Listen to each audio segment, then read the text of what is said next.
મારું નામ ભાવિન મોઢા છે અને મારી સાથે બેસેલ છે મારા સિસ્ટર છે સાધનાબેન, જે 2-2.5 મહિના પહેલાં ત્યાં યુકેમાં પગ સ્લીપ થવાના કારણે પડી ગયેલા અને એમના જમણા હાથમાં પ્રોબ્લેમ થઈ ગયેલો.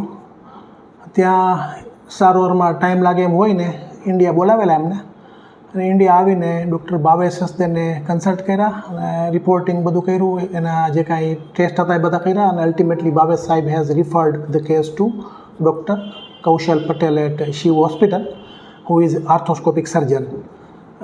રિપોર્ટિંગ બધું કર્યા પછી, રિપોર્ટ જોયા પછી વેરી નેક્સ્ટ ડે અમને સાધનાબેનને ઓપરેટ કર્યા અને એક દિવસમાં અમને છૂટી મળી ગઈ.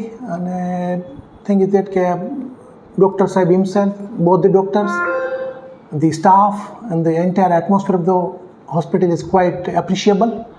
અને આજે અમને ઓલમોસ્ટ બેનને 90% રિકવરી છે.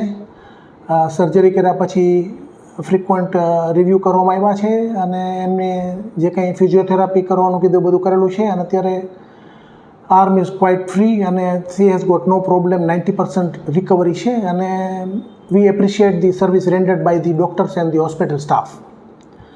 સેકન્ડલી, મને પણ આ ટાઈપનો પ્રોબ્લેમ લોંગ બેક કેનેડામાં કેલ્ગારીમાં 2015માં થઈ ગયેલો, જ્યાં મને પણ ડિલે થતું સર્વિસમાં અને ઘણી બધી ટ્રીટમેન્ટ પછી કંઈ ફેરફાર ન થયા એટલે મને પણ એ લોકોએ સ્ટીરોઇડ ઇન્જેક્ટ કર્યું હતું અને એક ઓર્ડિનરી વસ્તુ કરવા માટે તે હેડ taken signature on about 10-15 papers. એટલે સર્વિસીસ બધી ઘણા બધા વાઇડ કન્ટ્રીમાં થોડી ઘણી ડિલે થાય છે.